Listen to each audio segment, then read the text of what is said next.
Shayne Allise. Welcome to She's Got Game. Thank you so much for joining me today. Thank you for having me. Very excited to dive into this. How is 2026 treating you so far? It's been nice. It's been a lot of contemplation and resetting and preparing for the year ahead. And you've recently relocated, right? Yeah, I recently came to back to California to be with my family. And how is that process all going? It's been nice actually. I think that the sports ecosystem out here is booming, so I just see it as added value to what I'm building. But I will say that I miss being in Europe and Middle East. I'll still have to do a lot of traveling for my work, of course, but I kind of miss that I don't know, closeness to my people. Where did you relocate from? I was based in Portugal, but I was spending a lot of time still in Middle East. What is the difference like going from Portugal and being more kind of in Europe and the Middle East to now being in California? Have you noticed any stark differences in the sporting world? Yeah, there's so many differences. There's just more structure in US for I think it's a little bit dangerous structure at times, like with everything that's changing with nil as an example, but the structure and the resources here are like wildfire. I love that. So I do see it as a lot of value for my Arab athletes or any other athletes I work with. But yeah, I mean, there's something different. And you spent a lot of time competing yourself as well, right? In Yeah, equestrian. yeah, my whole life. Do you still ride now? I don't. I got quite burnt out, if I'm being honest. I'm a big animal lover, so I think that piece is always going to be there. And I still, I don't know. I feel very good about not riding, if I'm being honest. Which, if you had asked me that even a few years ago, I would be like, "Oh my God, that's impossible." But it's nice to have restructured my life in this way where I feel very intentional and like I'm really moving towards my purpose. When I was riding, I got to a point also. I think it was right before I hit Grand Prix where I was really upset with like what am I doing? Am I moving towards my purpose? Am I really helping anyone by doing this? Because the whole intention was to represent my country and see if that could open pathways for others. Um, but I feel like I'm actually myself more now, and by not riding and by being out of the sport itself. So you now work with athletes and you're on the flip side of sport where you are helping them with their journey through. What similarities do you see between competing yourself and working with athletes now? I take a lot of the mistakes I made and apply that to how I work with athletes. And one of the thing not just mistakes also, but there's an emotional intelligence behind it that I tried to have managers or agents in the past myself, and it never really worked because there was this lack in understanding of culture, of short-term vision and long-term vision, but also sometimes there's this lack of understanding of like I just can't show up my best self each day, but I can show up my best self for training each day. And I think that's something that I really try to see with each athlete, like walking that fine line of, okay, are they, you know, are they okay? I guess maybe I'm not saying that right, but I think that really navigates the decisions I make, thinking of, okay, how is this going to impact their lives now as an athlete, but also post sport? And how are we approaching everything from not only a cultural and regional lens, but also globally? Like, how are we really going to make an impact? If we're talking just like very straightforward similarity to having been in sport and now being on the sport business side, I think it's still discipline and consistency, and um, there's a huge passion there. Did you have anyone helping you throughout your time during competing like you are helping these athletes now? No, actually, like when it comes to specifically my work, if anything, I felt that anytime I tried to look for help, it would set me back. And I think there is this big thing with understanding people. It's not like okay, we have culture, of course, but it's really just respecting the human being that is an athlete and allowing them to navigate their journey because it's I that's also what pulled me away from the equestrian world is it becomes so much an industry that you're losing that humanness and that connection with people, animals, all of it. So I think back on that a lot actually, because there were so many times where I had to really, and I'm quite a determined and strong person, so I would have no problem to set my foot down and be like, no, this is not the direction I want to go. But I try to, yeah, I think back on that a lot actually. Do you feel like you were almost trying to fit a mold to help progress your career because you were told that is what you had to do in order to progress? Nobody ever told me what to do to progress. It was just train harder and be better. And so I really focused on that. But then I also saw the limits within myself, like, uh, not only as an athlete, but also, again, from that lens of like, okay, if I'm going to, everything should be from this lens of pursuing purpose and pursuing something greater than ourselves. And I've always, even before riding, had this vision of helping others. So take us back to the beginning. At what point did you first realize that you loved helping people and that your purpose was bigger than riding in itself?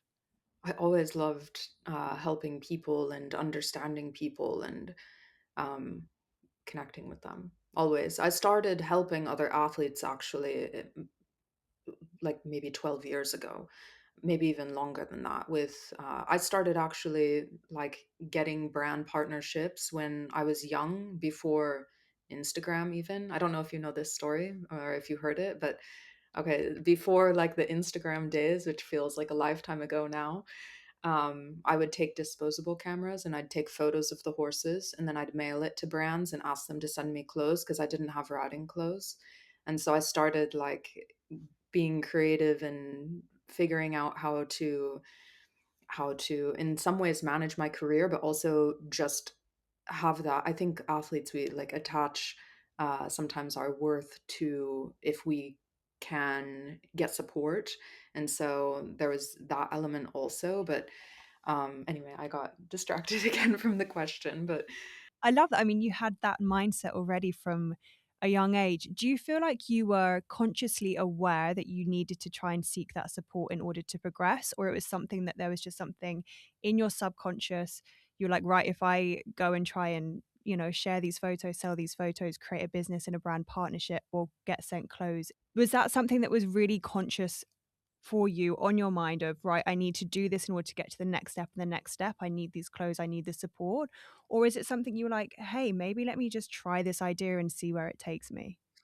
I think it was always conscious, to be honest with you. I knew that to differentiate myself, I needed to tell my story.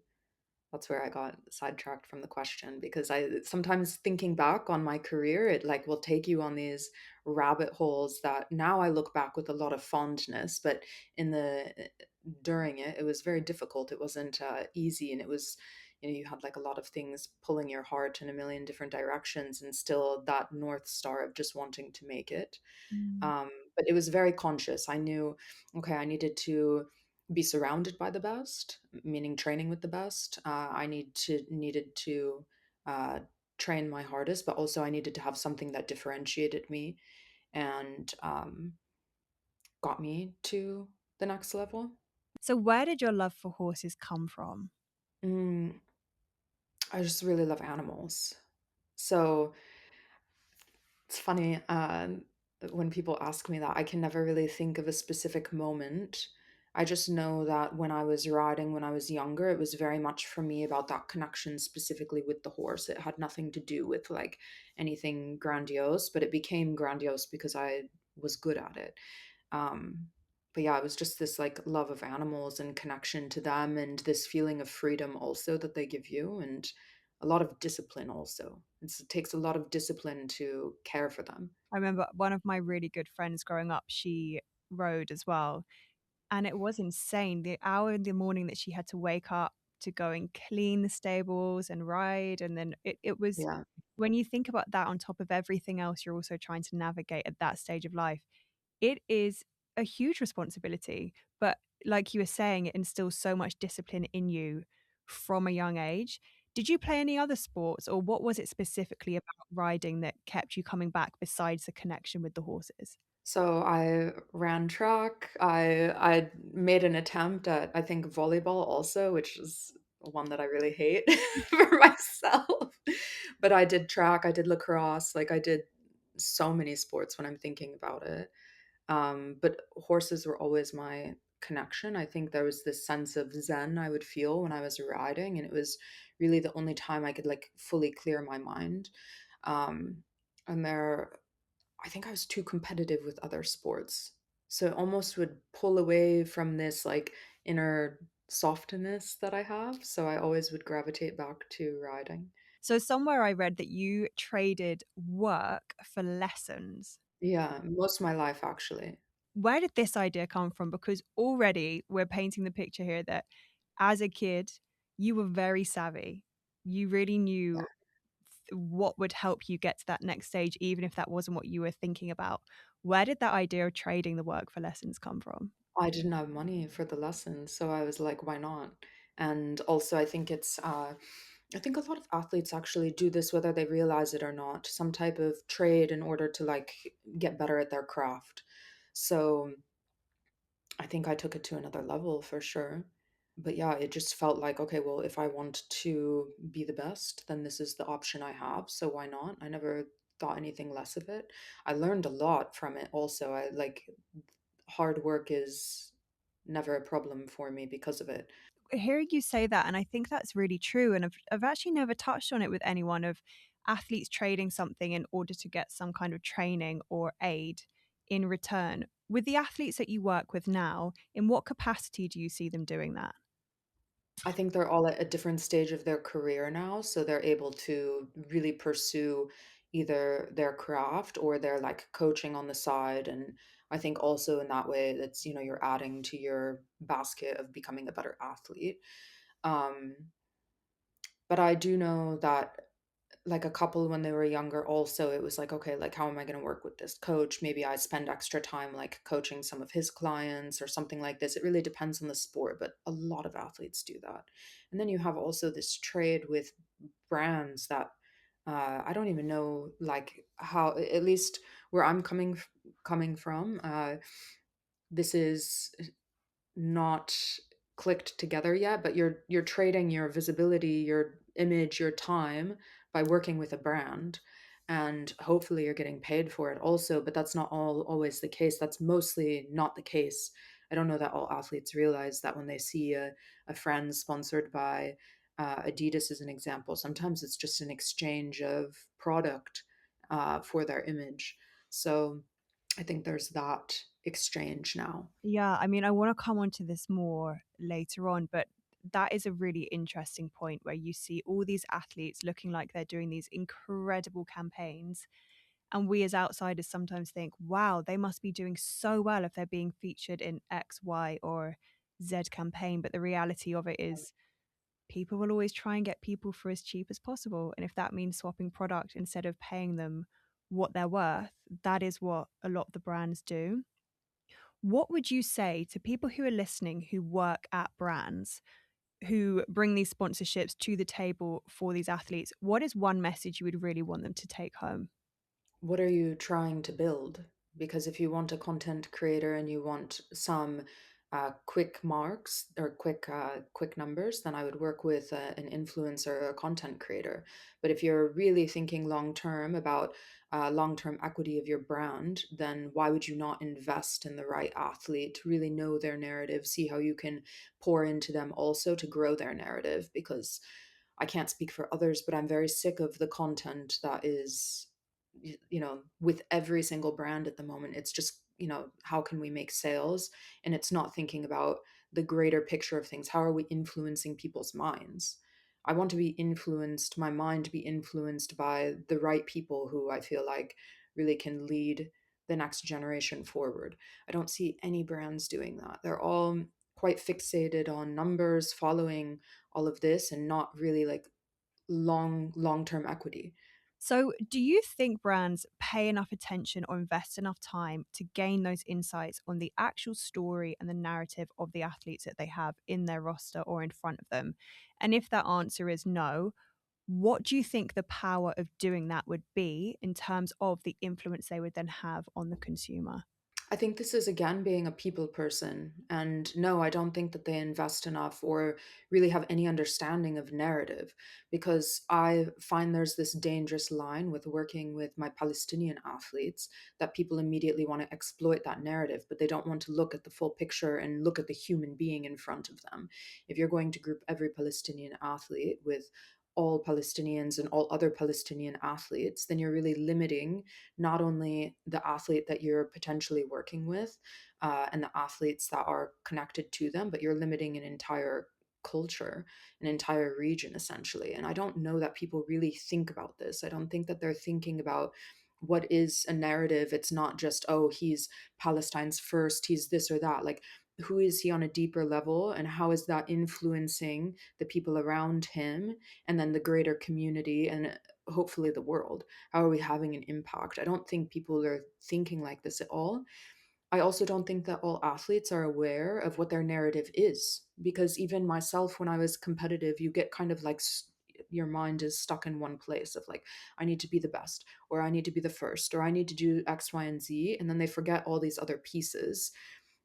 And I use this as an example with athletes. I struggled with this myself when I started to build a following on social, which it's a small following, but still I was only sharing the riding side.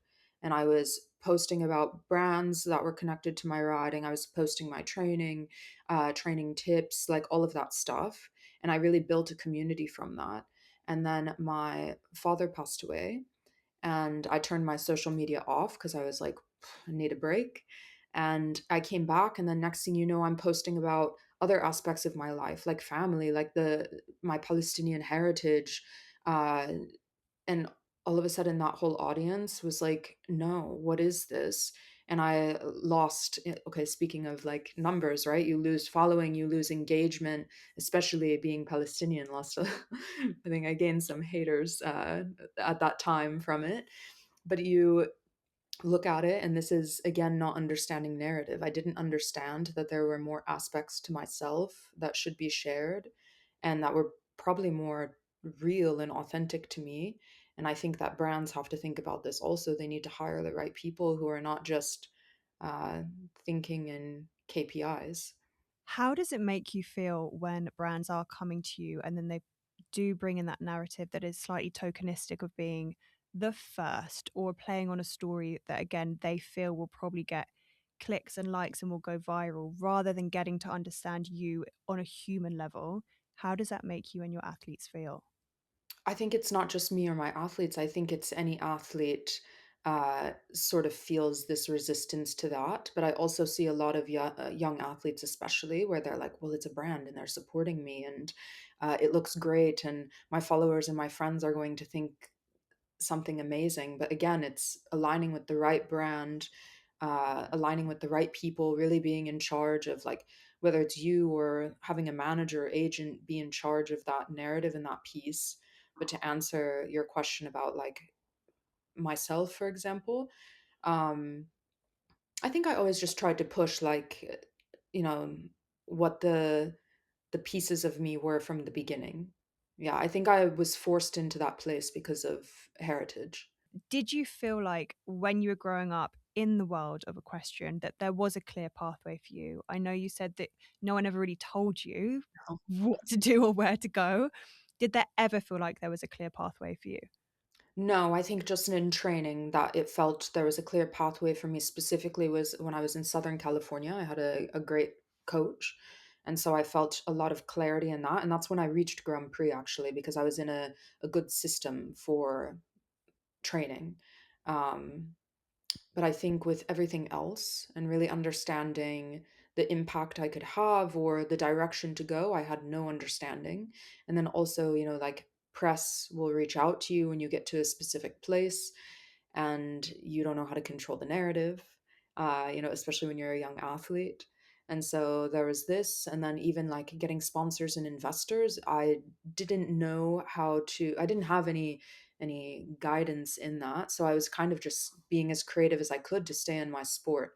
But looking back on it, I think and part of what I've built also is like for my younger self, I think, of like how would I have wanted direction in this? And it's always, are you aligning with the right people from the beginning, whether that's brands or investors or coaches, teammates, also the direct influence of those around you. That's so important. When it comes to PR training, because this is something I find fascinating. I was talking to another guest about this. If you rewind to Michael Jordan's era, they could say whatever they wanted. Now I feel like athletes are so PR trained, media trained. Do you think that is protecting the brand more or the athlete more? Do you think we need a blend of what it used to be like versus what it is now? Or do you think one does serve the athlete better than the other? I think it depends on the athlete and depends on the sport. I think in football they do need more media training because they have more eyes on them. Um, I think I miss the old days of things being a little bit rebellious. But again, it depends on the athlete. Mm. I think that if you're an Arab athlete, you have more on your shoulders to be careful with, how you're presenting your region and country uh, on a global lens, but also really starting to set the tone for being being a change maker in your region and creating a sports culture. So I think that they naturally have more on their shoulders, and that media training is important. Um, but I think it really depends on the athlete. So, when you got to a point where you realized that you wanted to be the best and you needed to train with the best in order to become the best, how much of what you then went on to do felt like it was planned? Like you wanted to get this point and then this point and this point, and how much it felt like you were just improvising along the way? I think I was improvising along the way when I look back, and I didn't even realize it, but it was because of a hungriness to get there. I had this insane hunger, and it wasn't until really a few years ago that I was like, why am I doing this? I'm not happy with it anymore. Um, but again, the training for me was where there was a lot of clarity. And this was when I was in Southern California specifically. The training for me was where I started to boom. When you were in kind of getting to the height of it and you felt like there were some restrictions that were being placed on you that perhaps other athletes weren't experiencing, do you remember that time? Do you remember when you first started acknowledging these differences, and what did that look like for you? I think the biggest thing for me was I was competing for Jordan. I had most Palestinians, you have a Jordanian passport also. A lot of Palestinians are in Jordan. So I was competing for Jordan. I didn't think I had the option to compete for Palestine. And it was not until I got a call that they were like, you have Palestinian heritage. Your father was born here. Why are you not competing for your country? And I was like, I just didn't even know it was an option. And so I switched because I was like, this is connected to me. This is connected to my greater purpose. And I knew it would make my family so happy also. There was this piece of this urge to represent the country in some way. And so I switched over, and it was like, boom, everything stopped. All of a sudden, I had, and it was where I had really sort of like honed in on my craft as a manager of myself, of like, these are the brands I'm going to work with. This is the press that I want. This is the horse owners that I want, or clients or whatever. And everything just stopped. And I was like, oh, it's fucking hard. And I think that no one else can really lead Arab athletes forward without understanding genuinely the bias that's against them, but not using it as an excuse. Oh, poor him because of this heritage. No, like there has to be a turning point of like how we how we showcase our stories and narratives correctly and connected to heritage, and it's empowering. So Did you ever feel like anyone was ever forthcoming enough to ask you, if you were okay in that space, knowing that you were being treated differently to the other athletes? No, no one cared. And I think that that's actually quite common when you look at all sports that uh, I'm not just talking like competitors, like in individual sports. I think team sports, you have a little bit more of this like team dynamic and this building together. But when it comes to sport itself, people really forget that if they didn't have those competitors, they probably wouldn't have a career themselves. Because most of the time, if you're okay, what is it that we're the summation of the five people closest to us? I was close to Olympians. I was close to top athletes and top sports uh, business professionals, and I think that there's a huge lack of support for one another.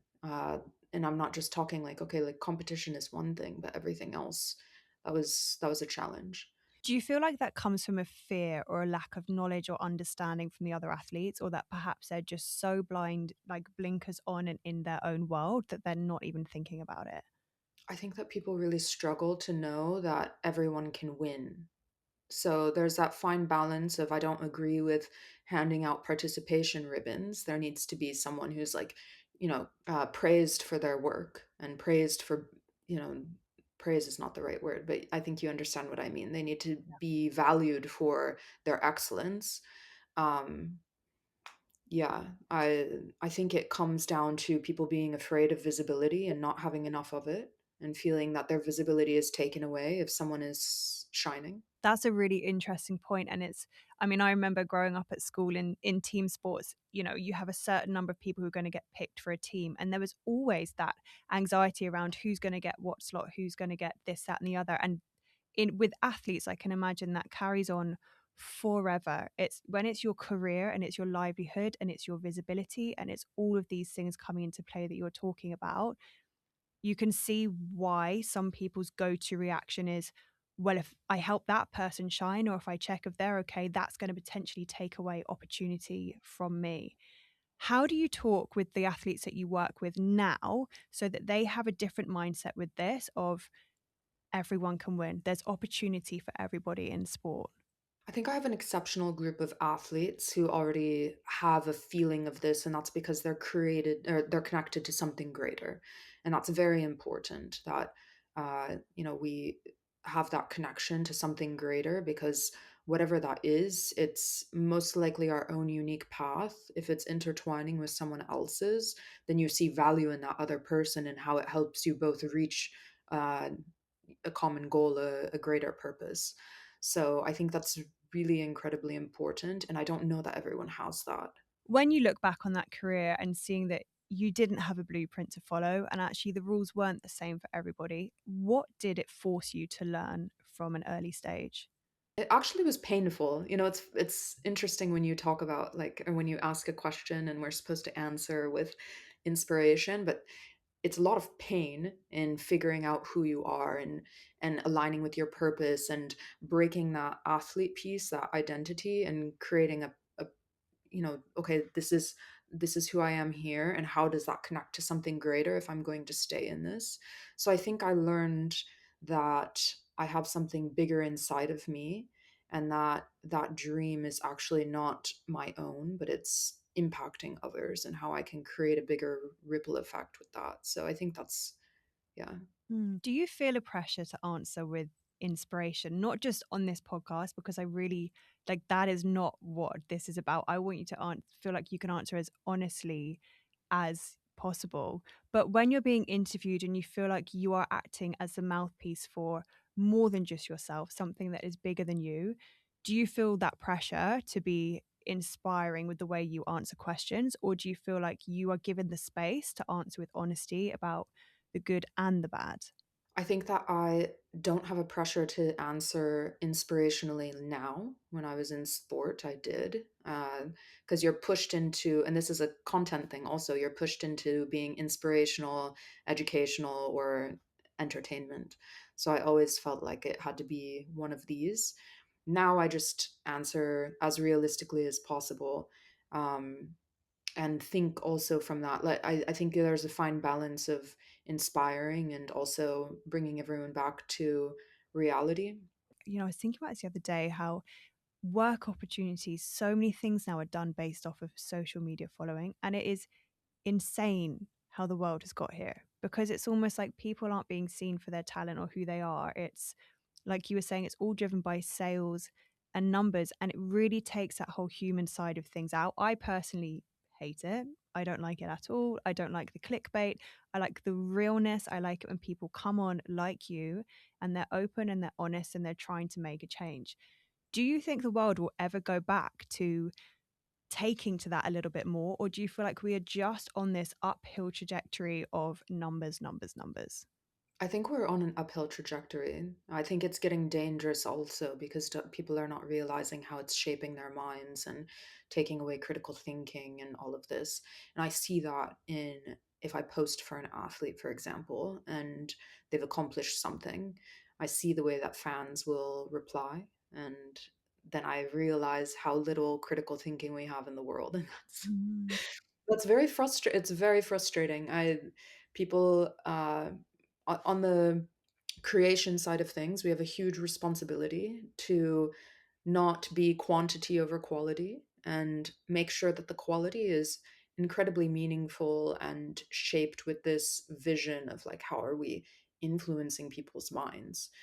um yeah, this quantity over quality thing, this I need to post every day or I need to do the clickbait, or it's dangerous. And then when it comes to young and established athletes, whether they realize it or not, it does chip away at your image because you're looking at things and you're evaluating yourself. If we go back before social media, we really could only evaluate ourselves based off what we looked at in the mirror and those directly closest to us. And hopefully, you surrounded yourself with the best of the best so that you would be better. Now it's every 3 seconds you're looking at something new and something different, and that's dangerous for someone's mind. I actually find it really sad how there are a couple of athletes that spring to mind who they did really well in the Paris Olympics in 2024. And since then, almost every single post is an ad. And I totally understand it from the point that it's really difficult for athletes to make money. And that is Yeah. a way for them to make that salary and to make that money. But it does take away from the authenticity, and you feel really connected to that athlete when you go and see them competing and putting everything into this performance and knowing all of the years and the hard work, the sacrifice that's gone into it. And for me, it's really sad to see these athletes that the main way of making money at the moment is via brand partnerships, but it's almost like the brands are expecting them to post in a way that isn't authentic to who they are. And then you actually lose that connection with the followers and the community that you Yeah. built. What is your view on this? I think it's a lack of good management. It's a lack of long-term vision and also a huge lack of creative direction from brands.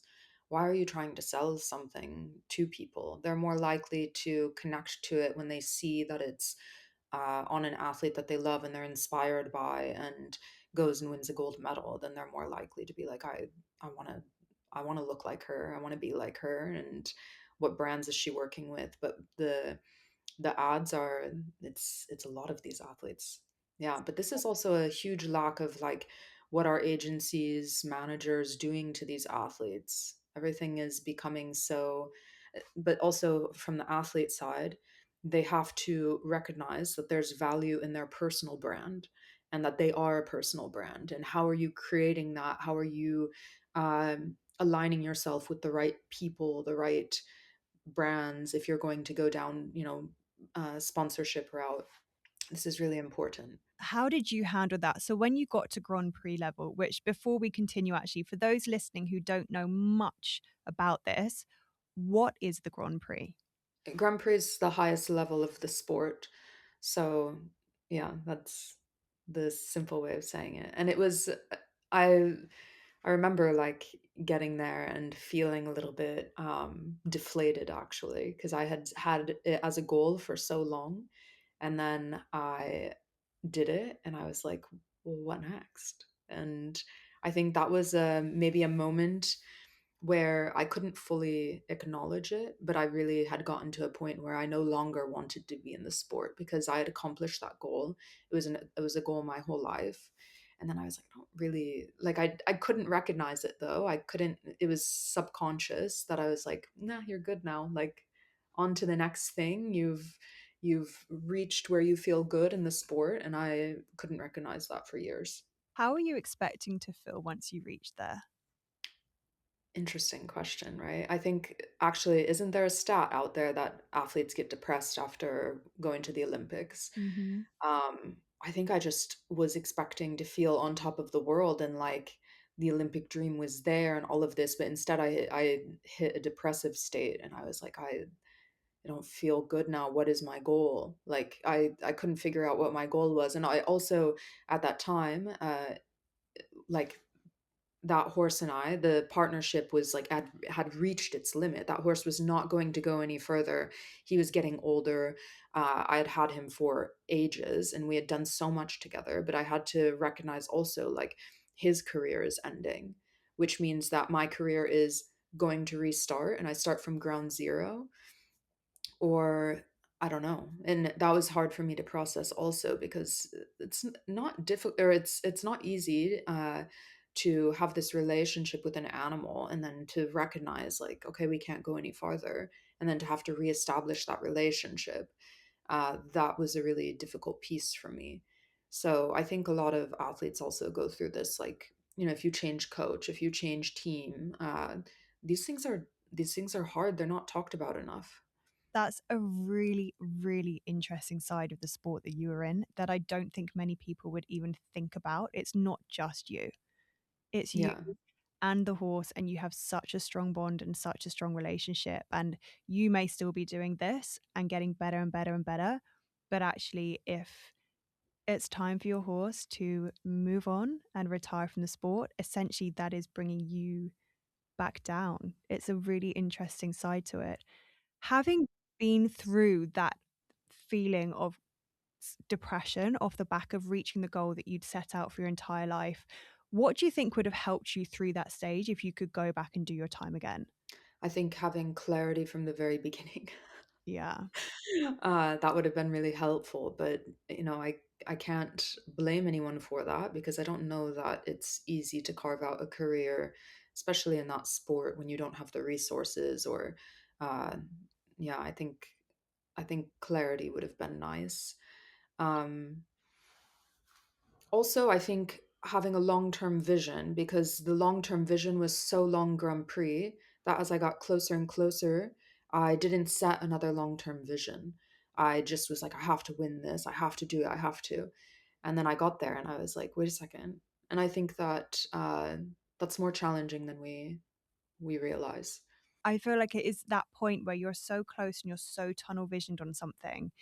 Some people are then scared to set something else because or something further down the line because they're scared that it's gonna deter them from the thing they've set their heart on their Yeah, entire life. But it sounds like what you're saying is actually that would have been beneficial to not only the Grand Prix level, but then what goes afterwards. And that I don't know, but do you think that would have helped you retain more love for the sport? I know that you stepped away because of bigger things going on in the world rather than the sport itself. But had you had that clarity and some more guidance with a long term vision, do you think you would have stayed in it for longer? probably if there was clarity and also support. I think I had gotten to a point of like, there's so much resistance. I'm having to fight so much for this, like culturally, financially, mentally, physically, all of it. And it kind of got to a point of like, I'm not really an athlete anymore. I am taking too much charge of everything. I think we're too distracted with social media. We're too distracted with AI, all of these things. If you're an athlete, that is your priority, and it should stay that way because it's wonderful to be in. It's such a privilege. Mm. But people throw too many things like yeah, you need to do everything, and you need to be a content creator on top of that, and that's dangerous. It's crazy pressure, isn't it? It's and that kind of thing of being a content creator when you're an athlete is a deterrent. You know, having a long-term vision may not be that may be really helpful, but having to create I mean, I'm not an athlete and I went through a phase of being like, "Oh, maybe I need to be posting more." It is so beyond stressful. Like that, I just imagine having that on top of something where if it's really, really taking away from your work, that is your career really at stake. Whereas you're Yeah, fortunate enough, or I'm in a fortunate enough position that I'm self-employed, so I could carve out some time for this. And actually, if it didn't work out, it's okay. I haven't missed the boat on other things. But as an athlete, you totally could. yeah. When you made that level of Grand Prix, what else was hard at that level that perhaps you hadn't expected or anticipated to be going into it? I think I was still figuring out who I was. I was, in my 20s, and I don't think anything prepares us for how much change we go through um, at that age, even now still. Um, I think that was hard because I had been so tunnel vision on that goal and what I was doing that I forgot that I could create an entire life around me, friendships, relationships, family, all of this. It was not easy. That's one thing as well that so many athletes say is like the sacrifices, the things you have to say no to, the way your life shifts. People around you who are so super close to you at one stage then can no longer relate to all of the things you're having to give up and say no to, and then they can end up drifting away. Did you have anyone who was a constant throughout that entire period with you along the whole way? My family, I Mm. would say. Yeah. But outside of that, no. Most people in the sport I'm friends with, but it changes when you leave something so all-consuming. What's it like having really close relationships with other athletes who you are also competing against? And you know that they are probably the only people in the world who really understand what life is like for you when you're at that elite level of competition and trying to balance all of the other things, but you still have to show up and compete against them. I think it's really important because we're the sum of who we surround ourselves with. So why wouldn't I surround myself with people better than me who are competitors? But I think it's important that the people you surround yourself with are also expanding their minds and evolving in that way. And sometimes to be in sport, it becomes really limiting because you're so focused on competition that people like they forget the camaraderie. I can't say the word. They forget that like feeling of like we're evolving together. So For athletes who might be listening now, what would you say to them having been through all of this yourself? How can they go and broaden their mindset and their outlook on competition and just life in general? I think starting with life in general is important, like what feeds your soul. And there's something beyond sport that will feed your soul. That's usually why you're in the sport in the first place and you don't even realize it. Mm. And I think really understanding and being in touch with yourself and being able to be silent with yourself also, being able to step away from social, these things are really important. And it's what creates a better competitor, and a better icon within the sport. Yeah, I think these things are really important. Did you feel secure at any point throughout your competitive career? Yeah, I've felt very secure in knowing the vision of what I wanted, like meaning not within sport, but outside of sport. I felt very secure in that and felt very like I can be really proud to say that I always was advocating for myself, which is a task in itself that's heavy. Mm, But I always stayed really strong in that because I knew that there was something greater for me and that I needed to stay on track with that. I love that. So during your time of competition, you were competing across US, Europe, Middle East. What differences stood out to you the most between those three places in particular? So I didn't compete in Middle East technically. I represented my country, but I have a lot of connection to competition. I've attended competitions there across all sports. I would say the difference is infrastructure, understanding the sport. It also depends on the sport you're in, right? Like, uh, how do I explain that? There's different sports cultures. I think that we are still grabbing onto this in Middle East, and there has to be a clear line between this is the sports culture and then this is influencer culture, and how to keep these separate. I'm not sure that everyone has that understanding, but there's something like hungry in the United States about sports. Fans, they get it. They have this hunger to follow athletes, to follow teams. You know, you go to, like, I went to University of Oregon, and the Ducks are obviously the Ducks are huge. They're amazing, and you still have people like within the state itself that maybe never have uh, been competitive themselves. Maybe they're not like athletes themselves, but they have this like hunger to connect with the Ducks because it represents their community, it represents their state. There's something different in the United States with that. Mhm. And Europe as well, actually, depending on the sport. Do you feel like the rest of the world could learn from that? Do you feel like as an athlete competing and you can feel this force behind you of everyone who feels like they connect to you in some way based on what you're representing? Do you feel like that's really beneficial for the sport from the athlete side? I think it is because it's opportunity. And if there's not opportunity directly handed to you, there's opportunity within you to push yourself and create something big. And I'm not talking like just social media, I'm talking training, even like stuff like this. The resources are wild. How conscious do you feel like you were of your own background when you were competing? I wasn't conscious of it for a long time because I didn't yet know myself. But when I became conscious of it, then I clicked into this calmness because I felt like, okay, I get it now where I'm going in life. And that was really important to me. At what point was that? In my mid 20s, I had a complete breakdown actually. I called my father and I was like, what am I doing? Like, I am achieving my goals on paper, but I'm really unhappy.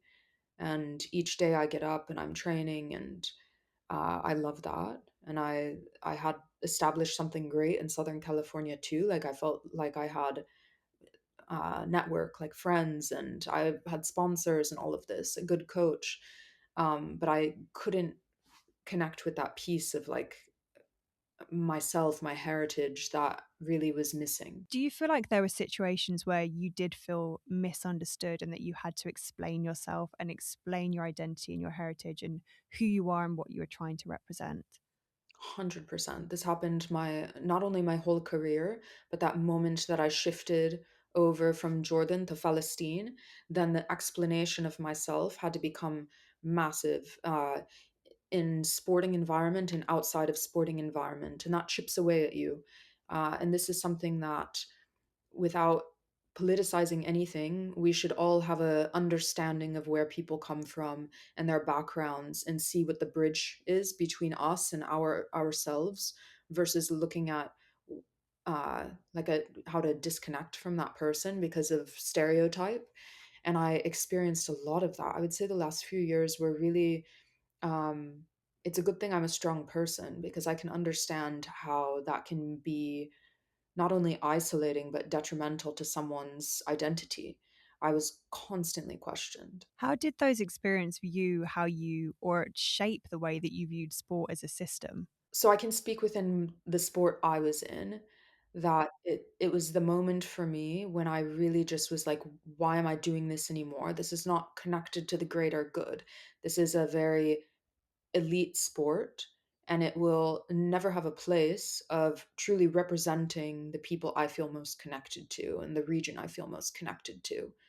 Um, I think that was, yeah, that was something interesting to recognize. Was there anything throughout your time there and even now that became impossible for you to ignore? And I guess during your time in competing, were there things that became impossible to ignore that contributed to you falling out of love with it or actually did then impact your performance and now helping support other athletes?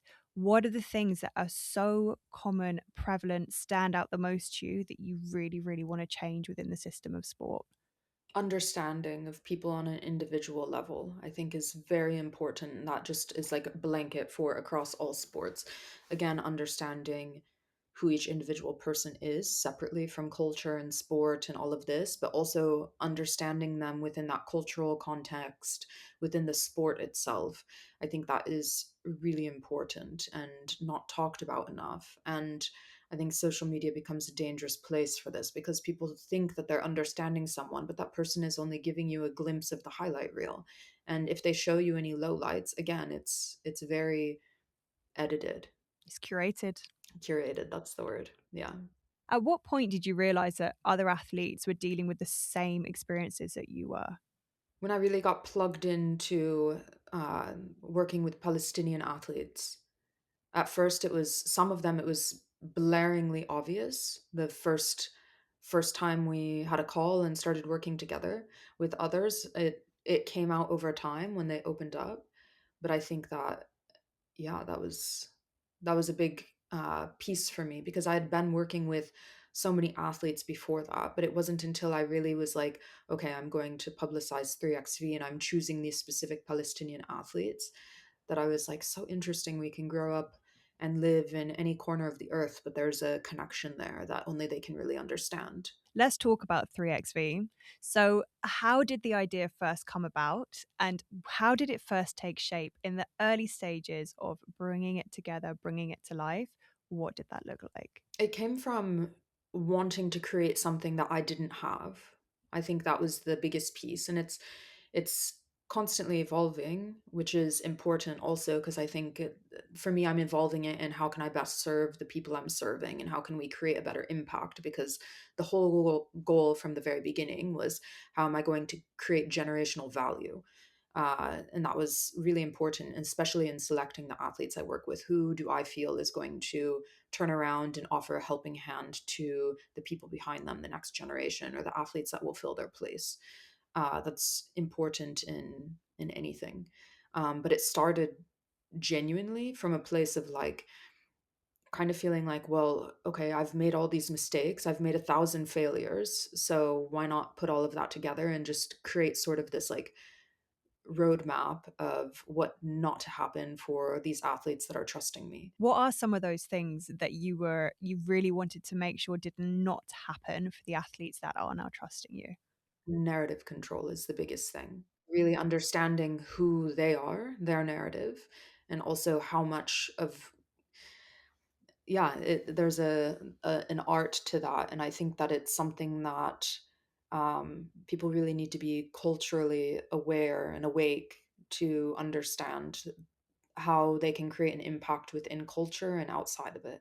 So, do you encourage athletes to going right back to the media training at the beginning when they are, and I know you said it's different for every athlete, but do you feel like athletes are now stepping into those press situations with more confidence, knowing their narrative and being able to share that with the world? Or is that something that it still takes the press to come forwards and to come through and make it more of an environment, a safe environment to allow these athletes to do so?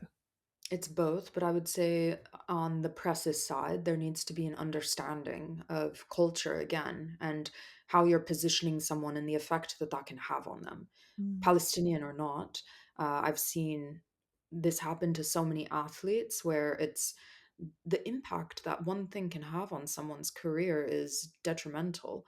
And people really need to think about that as they're trying to create clickbait or as they're overusing ChatGPT.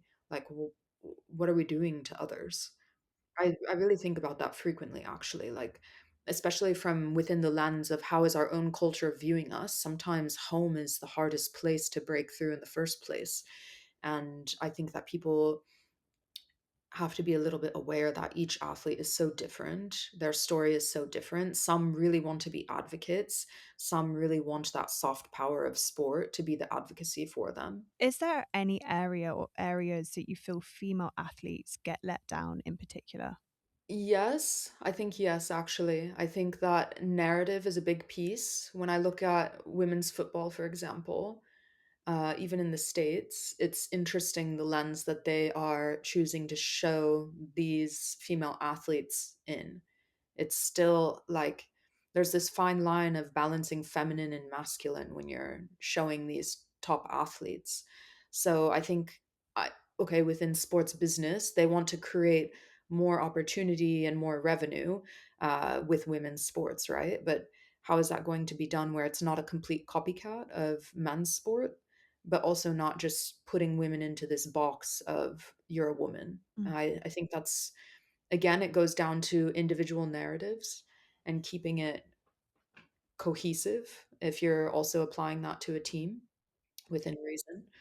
I was listening to an interview with Michelle Obama this morning and saying how when her and Barack were obviously gaining more publicity as they were running for president, that all of the articles started with Michelle Obama was wearing. It was all about what she was wearing and how she looked and how wasn't happening to her husband. It was so much of it was based around how women look, and she was saying the press and people would tend to view her as she's masculine rather than she's athletic. It was just there's always two at least two different ways to view people, to view situations. Why is it, do you think, that so often the press tend to latch on to a version that is actually a warped reality? Is it purely for clickbait? Yeah, I think it's also a lack of critical thinking. Hate to say it, but people need to open again their eyes and see what are we creating for the world? Because unfortunately, like not everyone is going to really think, okay, if I click on this one thing, maybe I should do my research before making a judgment. That's not how it works. Mm. Um, but yeah, these things are dangerous. I see these female athletes, like even when they're working with brands, for example, the way that the picture is shaped, the creative behind that, it can be dangerous. What do you think is the most dangerous thing about it? I think that it's too uh how do I explain this? It's too similar to the narratives we already have in our head of women. It's not giving individuality and it's not giving someone a place to carve themselves out and shine. And I think also with women, there's nothing wrong with empowering women, but why are you not empowering men as well? Like there has to be this place of like, I'm doing something that's very connected to myself, and therefore it's impacting those who are looking up to me. Because as a woman myself, my idols were male athletes and female athletes. So I try to think a lot about, and I have more male athletes on my roster than female. There's no reason for that other than I'm just so selective with athletes and their performance and the impact that they're going to have.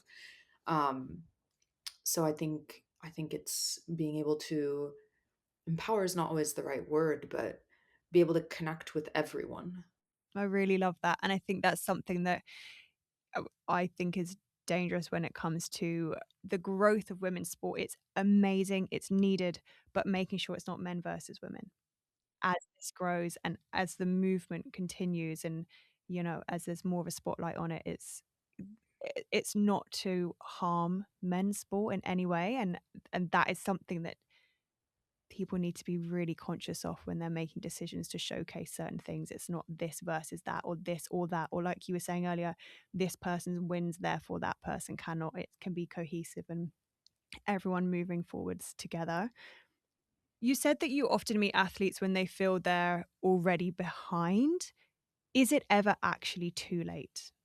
No, I think if you have a dream, there's a reason you have that vision. So it's never too late. It's a matter of creativity and how you want to remain in that sport and stay connected or how you want to pursue your dream. Have you had any athletes come to you who feel like, or their environment has made them feel like they have reached their limit and they've come to you and you've helped them realize that they haven't? Yeah, and I think I started within myself for that.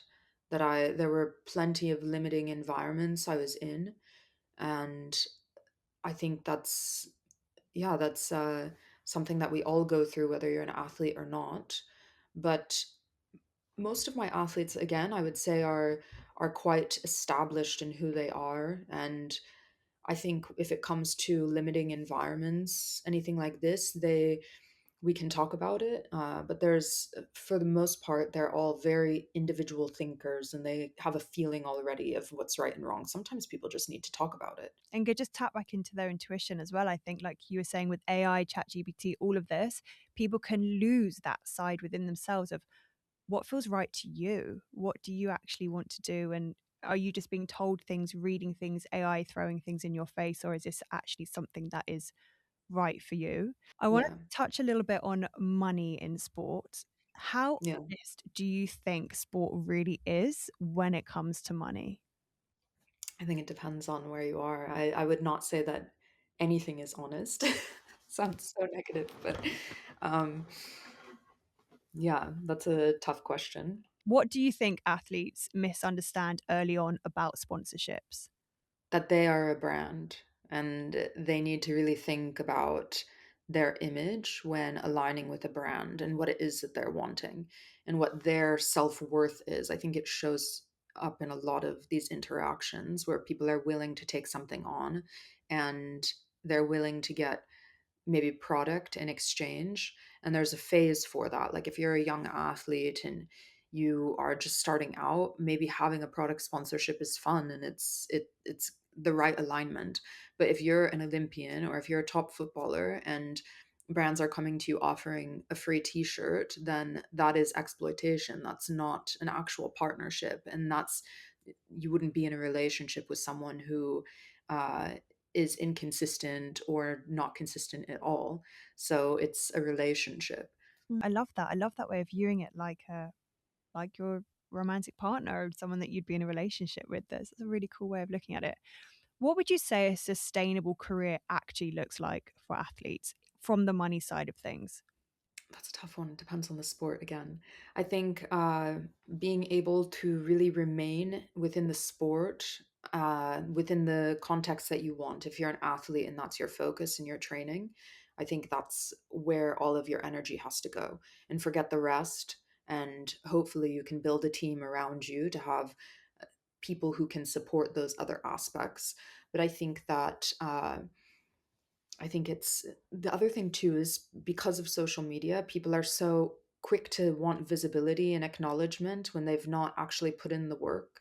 And Mhm. oftentimes, when you're putting in the work and you think that you're fantastic, it's when you need to be putting in even more work. So I think that has to be the start and that has to be the basis of everything. Or why not step out of sport and do something else? Because it is a passion if you're doing it. There has to be that connection to a greater purpose. So it needs to really like the accolades come after the hard work. That is so powerful. I hope everybody listening, if they take anything from this, that is it. It's like the moment where you feel like maybe you shouldn't be doing as much hard work, you should be getting the accolades and the visibility is when you need to be doing more.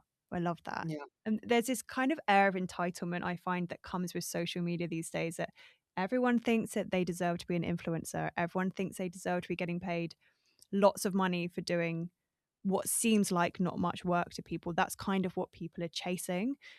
But Yeah. like, and that's where I think actually is another downside to social media. We are literally listing off there are great sides too, of course. It allows athletes to have income that they would not have been able to have otherwise.